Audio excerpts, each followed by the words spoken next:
Education ওই শান্তনু চ্যানেলে তোমাদের সকলকে স্বাগত জানাই। আজকে আমার আলোচ্য বিষয় যুবসাথী প্রকল্পর 1500 টাকা তোমরা কিভাবে পাবে, আবেদনের জন্য কী কী ডকুমেন্টস লাগতে চলেছে এবং অনলাইন আবেদন কবে থেকে চালু হতে চলেছে এবং আবেদন প্রক্রিয়া কি অফলাইনেও হবে কি না সমস্ত কিন্তু বলবো আজকের ভিডিওতে। চ্যানেল নতুন হয়ে থাকলে কিন্তু চ্যানেলটিকে অবশ্যই সাবস্ক্রাইব করে দেবে।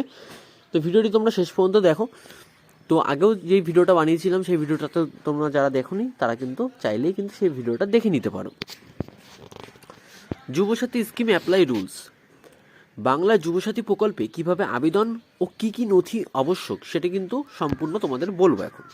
ভোটের আগে অন্তর্বর্তী বাজেট চমক দিয়েছে মমতা বন্দ্যোপাধ্যায় সরকার।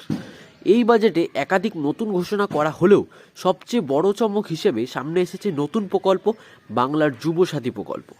এই প্রকল্পের মাধ্যমে রাজ্যের যুব সমাজকে মাসিক আর্থিক সহায়তা দেওয়ার কথা ঘোষণা করা হয়েছে, যা নিয়ে কিন্তু ইতিমধ্যেই ব্যাপক আলোচনা শুরু হয়ে গিয়েছে।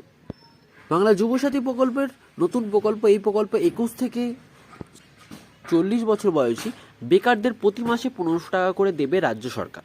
মুখ্যমন্ত্রী মমতা বন্দ্যোপাধ্যায় নিজে জানিয়েছেন, রাজ্যের যুবকদের পাশাপাশি যুবতীদেরও এই ভাতা দেওয়া হবে। মূলত বেকারদের জন্যই এই প্রকল্প চালু করেছে রাজ্য সরকার। বাজেট নথি অনুযায়ী মাধ্যমিক পাশ করলেই এই প্রকল্পের সুবিধা পাবে বাংলার যুব সমাজ। 21 থেকে 40 বছর বয়সী বেকাররা এই প্রকল্পের জন্য আবেদন করতে পারেন। আবেদন মঞ্জুর হলে সর্বোচ্চ 5 বছর এই প্রকল্পের সুবিধা পাওয়া যাবে।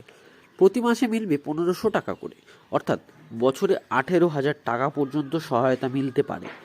তবে প্রাপক যদি রাজ্য সরকারের কোনো সামাজিক সুরক্ষা প্রকল্পের সুবিধা পান তাহলে এই ভাতা কিন্তু পাওয়া যাবে না বলে জানিয়েছে শিক্ষা সংসদ। শিক্ষা সংক্রান্ত প্রকল্পে এর বাইরে রাখা হয়েছে। স্কলারশিপ পেলেও ভাতা পেতে অসুবিধা হবে না। এই প্রসঙ্গে মমতা বন্দ্যোপাধ্যায় বলেছেন, যুবক যুবতীরা পাবেন যখন চাকরি খুঁজবেন তখন তাদের পাশে দাঁড়াতে এতে প্রায় 30 লক্ষ যুবক যুবতী অনুপ্রেরণা পাবেন। কবে চালু করা হতে পারে এই প্রকল্প চালুর জন্য স্বাধীনতা দিবসকে বেছে নিয়েছে রাজ্য সরকার। বাজেট নথি অনুযায়ী চলতি বছরের অর্থাৎ 2026 সালের 15 আগস্ট থেকে এই প্রকল্প চালু হবে। তারপরেই এই প্রকল্পে আবেদন করতে পারবে যুব সমাজ। এই প্রকল্পের জন্য 2026-27 অর্থবর্ষে 5,000 কোটি টাকা বরাদ্দ করেছে কিন্তু রাজ্য সরকার।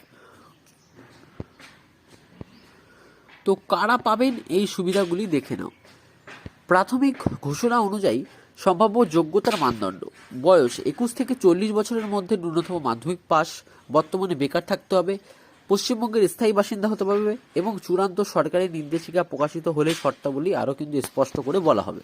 কিভাবে আবেদন করবেন? আবেদন প্রক্রিয়া অনলাইনে হওয়ার সম্ভাব্য ধাপগুলি: নির্দিষ্ট সরকারি পোর্টালে রেজিস্ট্রেশন করতে হবে, ব্যক্তিগত তথ্য পূরণ করতে হবে, প্রয়োজনীয় নথি আপলোড করতে হবে, যাচাই শেষে সরকারি ব্যাংক অ্যাকাউন্টে টাকা ডিরেক্টলি বেনিফিট ট্রান্সফার করা হবে।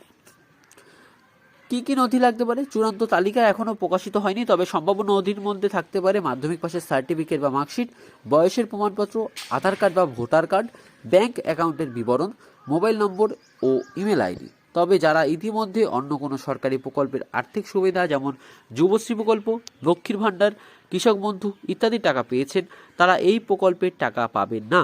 সংবাদ সূত্রে জানা গেছে, দুয়ারে সরকার ক্যাম্পে এই প্রকল্পের আবেদনপত্র জমা নেওয়া হবে এবং যুবসাথী প্রকল্পের জন্য অনলাইন পোর্টালও খোলা হবে।